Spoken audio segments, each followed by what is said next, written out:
The stock market is crashing, but experts leave clues as to where they're putting their own money. One big bank just saved America from following the road to hell and higher prices. Chuck Schumer says Republicans will take back the House of Representatives, and Vladimir Putin seems to only be getting started with the Russia war machine, and it's leaving NATO leaders silent. Thanks so much for liking this video and sharing it with family and friends. There's a lot to go through today, so stick with me to the very end.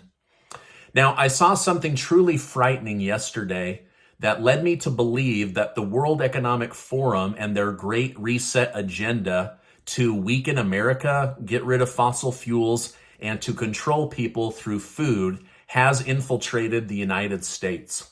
This week, Representative Rashida Tlaib, sometimes known as one of the members of the Squad, a group of ultra-progressive Democrats that band together in order to stay strong in the House of Representatives. Well, she was grilling about 8 of the largest bank CEOs, banks such as Citigroup, Chase Bank, Bank of America, etc. After lecturing them on ESG and on the environment and global warming, she asked if each of them would right now commit to stop financing anything that had to do with the oil and gas industry. So research and development, clean energy improvements, oil fields, gas lines, oil lines, fracking, gas-powered cars, anything that had to do with the oil and gas industry. She then said, I'm going to go down the line and I just want a simple yes or no. I'll start with Jamie Dimon of Chase Bank. Mr. Dimon responded, absolutely not. That would be the road to hell for America. Basically saying, are you crazy? You want to destroy the oil and gas industry overnight? That would be the road to hell for the United States of America. Now, Representative Tlaib was caught off guard by his response and unwillingness to bend the knee to her agenda of destroying the oil companies. She then stumbled over her words for the rest of the segment and said that she hoped that the students who were given student loan forgiveness from the government would pull all of their money out of Chase Bank. So basically, you don't do what I say, I'm going to be very, very mean to you. Now, can you imagine if Chase Bank had agreed to never finance anything related to the fossil fuel industry ever again? So much of America is built on fossil fuel, and the transition cannot happen overnight. I'm all for clean energy. I'm all for renewable energy. But fossil fuels play a massive role in plastic, everything to do with the medical industry, car parts, computers, and on and on and on and on. It just plays such a huge role in our world economy right now. And the United States is the cleanest producer of oil compared to India or China, which has 1/3 of the world's population. Now, instead, he said, we invest based on helping gas and oil companies become cleaner, become better, and become greener, not to put them out of business. The CEO of Citibank also said they invest based on helping oil companies improve. Bank of America basically agreed to do whatever the federal government told them to do. Now, I don't always agree with Jamie Dimon, and I believe that most of these bank CEOs have ripped most of America off. Banks do almost no good for Americans except for when there's cheap lending. But this idea of transitioning unintelligently and killing off the oil industry would have been the road to hell for America. So I believe that Mr. Jamie Dimon was right. We would have seen gas prices skyrocket. We would have seen electric cars go up in price based on demand. We would have seen an electric grid unable to handle or even charge all of these electric cars. So, I mean, look at what's going on right now, just with shutting down pipelines and lowering production, how much gas prices have already gone up. So this was a major, major story that I wanted to share with you. Now, I have a lot more news to share with you, including some big specifics coming out of Russia from Vladimir Putin. But first, a word from today's video sponsor. I want to thank today's video sponsor, ShipStation. With the weather cooling down, my product team and I are getting ready to sell and donate hundreds of hoodies this winter to help people keep warm while looking cool. Every time I launch a new product line, I get inundated with orders. That's the easy part. Here's where it gets complicated. Order management flow, keeping inventory up to date, printing shipping labels, and making sure the product arrives at its destination. This is where ShipStation really shines. ShipStation is the leading web-based order management and shipping software on the market. Right now, you and the company you work for can get a free 60-day trial to try ShipStation and get ready for the upcoming busy season.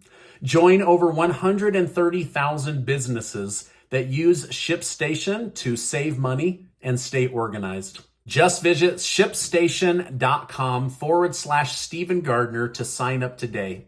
Help your company compete by shipping more in less time while saving money. I'll make sure to leave a link down below so that you can copy or paste it to your boss or manager today. All right, now let's get back to today's news update. Senate Majority Leader Chuck Schumer has stated that House Speaker Nancy Pelosi is in trouble and Republicans will take the House of Representatives this fall. He said he hopes Democrats are able to hold a majority in the Senate for Biden's sake. Otherwise, Biden basically becomes a lame duck president. So, if Republicans win, what will they do for the American people? Republicans have today released their agenda for the United States. With midterm elections approaching fast, Republicans needed a future pitch for voters to see just what they would do for them. Republican House Leader Kevin McCarthy, laid out the plan. He stated, we're going to bring back the supply chain from China to America under a nation that's safe. The first thing we're going to do is secure the border and end this catch and release and stop this fentanyl that's coming across. We're going to be able to have 200,000 more police officers and other things we're going to be able to do if these prosecutors and DAs, district attorneys, that have not been enforcing the law, we're going to shine light onto that and bring out a transparency chart so everyone knows where we're at. And of course, we're going to defend our national security. But Republicans aren't the only ones calling for an end to the drug battle. President Biden just announced $1.5 billion to go towards support for opioid overdose and treatment. However, this only funds the drug problem after it's already gotten into the United States. While Republicans want to heighten border security so less drugs enter the country, it appears Biden is more concerned with what happens after they enter the country. Now, if these parties would work together, we could help those that are trying to come off of the drugs while at the same time cutting off the supply of drugs getting into the country. Now, Biden seems to have an anti-border security stance that has worsened the drug situation in America, specifically the fentanyl. There's never been more fentanyl coming across the border than there is now. Now, this is evidenced by the 4.9 million people that have entered the country since Joe Biden took office in 2021. Well, the US dollar could be on the chopping block. While Saudi Arabia helped Ukraine and Russia successfully broker a large-scale prisoner swap this week, what the media failed to cover was that the Prince of Saudi Arabia, Mohammed bin Salman, held a private meeting with the Prime Minister of India to discuss Saudi Arabia selling oil to India in Indian rupees, not in US dollars. Now, no decision has been made by Saudi Arabia, and Saudi Arabia is not discussing what was arranged in that meeting. But this is a direct threat to the US dollar and the potential home court hyperinflation we might feel if Saudi Arabia, in fact, opens the door to other currencies being used to purchase oil and gas other than the US dollar, the petrodollar. So this is a big story that was not covered in the news this week. Sadly, the stock market is bleeding red today with almost all stocks being down. The Dow Jones is down over 2% as of this filming, and as well as the S&P 500 and the NASDAQ. This means that 401ks and IRAs are hurting badly today. Normally, when you see a sell-off and a drop like this, you then see an uptick in oil stocks as people shift from one area over to what they believe is a safer area. However, we did not see that today. Oil stocks are even dropping as well. So people are either taking a loss or they're moving into a cash position because money isn't moving from one stock over to a perceived safer stock. In fact, many billionaires are now complaining that the Federal Reserve and Janet Yellen are about to completely disrupt the U.S. economy and crash the stock market. Ray Dalio, billionaire hedge fund manager, issued a dire warning today that things are about to get very ugly and people should seek safety at all costs. Now, he didn't say where that safety was or where they are putting money. Usually, what you see are these hedge funds pushing into gold, silver, possibly Bitcoin now, but you also see them moving into dividend-paying stocks. But right now, because of the massive amount of fear in the air and in the markets, people are parked in cash like never before. Now, many experts are expecting a massive rally in gold next year. Right now, with the world in shambles, everyone is pouring into the US dollar, not into gold. Now, when the dollar is strong, gold is either weak or neutral. Right now, it appears that gold is neutral when it should be strong. But some are saying that this is a key indicator that gold will hit new heights and rally in 2023. But until then, most investors are looking for cash as king or to be in some kind of dividend-paying stock with a company they believe will be around in 10, 20, or 30 years. Now, I could tell you about the dividend-paying stocks that I've put my own money into and plan to continue to buy in as the market drops, but that would have to be in another video. So if you're interested, definitely let me know. It's not stocks that I've told you about before. These are major players in the stock world that have healthy dividends that I am putting my own money into. Russian President Putin has been very vocal recently, from announcing the mobilization of the Russian army and even threatening nuclear war under certain circumstances. When considering all these things, it seems America has been unusually quiet. However, now we know this quietness in the public may be a military stance that they're taking. The Washington Post has reported that they have been alerted by anonymous officials that the United States has been warning Russia of its plans in private. Public silence in the face of threats is actually a strategic move known as strategic ambiguity, which means it's to make Russian leaders more concerned by not knowing what the United States is doing. So basically, they're not putting it out into the world what they're planning to do to try to throw off the Russian army. On the other hand, Ukraine's President Zelensky's strategy is to shout from the rooftops everything that Putin and the Russian army are doing, as well as all Ukrainian victories. This is likely to raise awareness and also to raise money.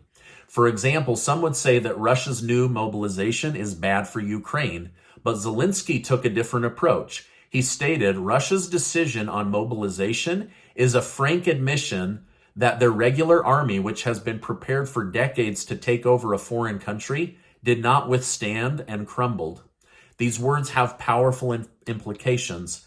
If Russia's prepared army failed, how can Putin's new unseasoned one not? Okay, now going back to the strategic ambiguity, or basically staying quiet on U.S. military moves with Russia, I have to tell you that I think the media and the government are misleading the American people. and that this war is not as much under control as they would have you believe. They want you to believe that Putin is evil and weak. Now, I'm not defending Putin in any way, but I believe that the Russian military is much stronger than we give them credit for.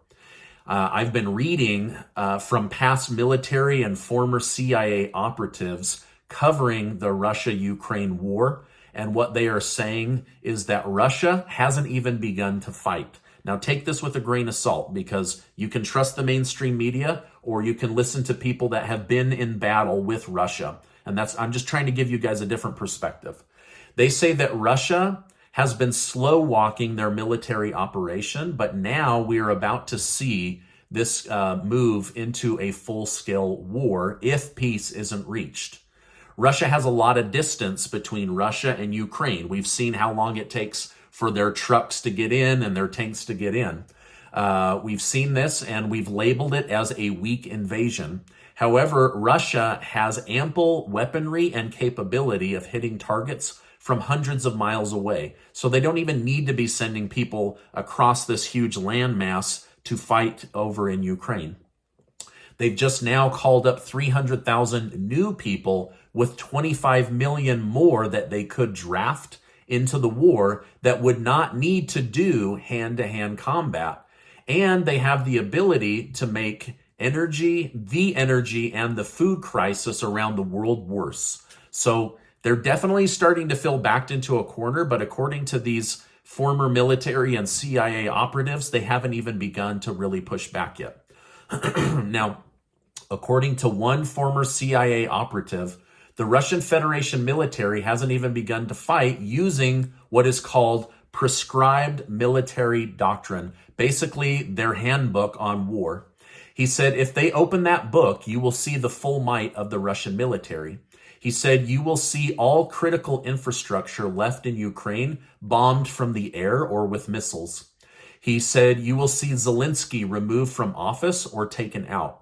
He pointed out that Russia has over 8,000 military planes and jets they haven't even activated.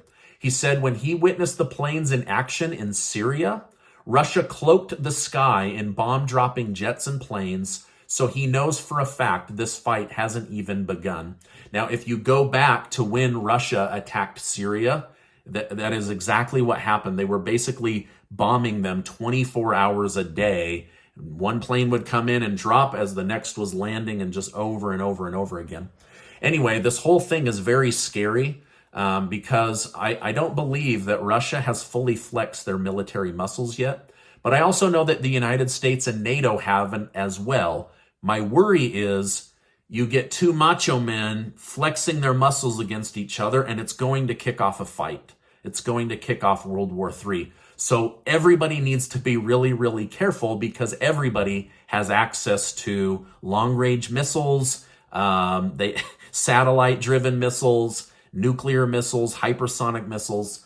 So anyway, I just think, the media keeps portraying Putin as dumb, evil, and weak, but based on how he's fought in the past, he hasn't even shown the full strength of the Russian military, and that's what these former military and former CIA people that are writing are saying.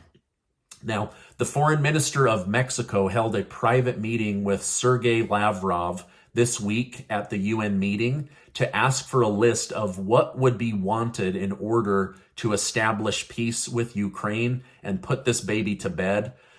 So he said that they had a cordial conversation and that there will be future conversations, but somebody needs to start intervening and seeking for peace, because this thing is about to get out of control. And we're not talking about hundreds of lives at stake. We're talking about tens of millions or hundreds of millions of lives at stake if we enter World War III. If there is a cutoff to food supply, boom, 50 to 100 million people starve. Like, this is really, really scary, the way that this is starting to escalate. So anyway, I just wanted to bring this to your attention, because the mainstream media just keeps running over this as if Putin's some dummy sucking his thumb in the corner. I think that there's a lot more going on, and this ambiguity that I just shared with you is probably part of that, but it's leaving the American people in the dark on what's really going on. Now, this is my update for today. As I know more, I will definitely come on and share more with you. I apologize. That was an information-packed video, hours and hours of research, but I want my community to know what's really going on, good, bad, or ugly. You need to be in the loop on the truth. Now, before you go, do make sure to take 20 seconds to go sign up to be one of the winners of the $6,000 cash giveaway that Casey and I are doing thanks to generous video sponsors. Also, copy and paste that link for ShipStation. Send it to your boss or manager right now. It will save them money. It will get you a better system, and you will be thanked, I promise. Now, before you go, I want to remind you that you are amazing. Hey, if you have some time, check out this video this weekend. I appreciate you being in my community, and I will see you on the next video.